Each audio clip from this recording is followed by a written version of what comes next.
India आघाडीमध्ये ज्या पद्धतीने या देशामध्ये इंडिया आघाडी तयार झाली, माननीय पंतप्रधान नरेंद्र मोदीजींचा विरोध, भारतीय जनता पार्टीचा विरोध, काही करून मोदीचं सरकार देशामध्ये येऊ नये, मोदीचं सरकार आलं तर आमच्या दुकानदाऱ्या बंद होईल, या भावनेने तयार झाली इंडिया आघाडी।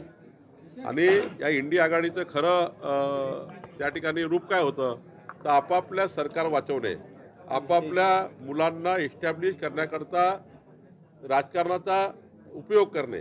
इंडिया आघाडी म्हणजे काय, राजकीय आखाडा होता, राजकीय नेत्यांच्या मुलांचा आखाडा होता। आणि हे राजकीय जे आखाडे आहेत हे पुढच्या काळात चालणार नाही जर मोदीजी प्रधानमंत्री झाले तर, म्हणून एक इंडिया आघाडी तयार झाली।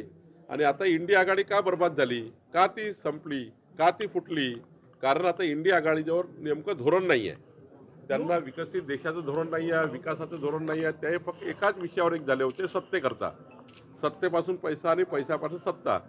आता सत्तेच्या बाहेर गेल्यामुळं फुटाफूट सुरू झाली, सर्व इंडिया आघाडीचे नेते बिखरले।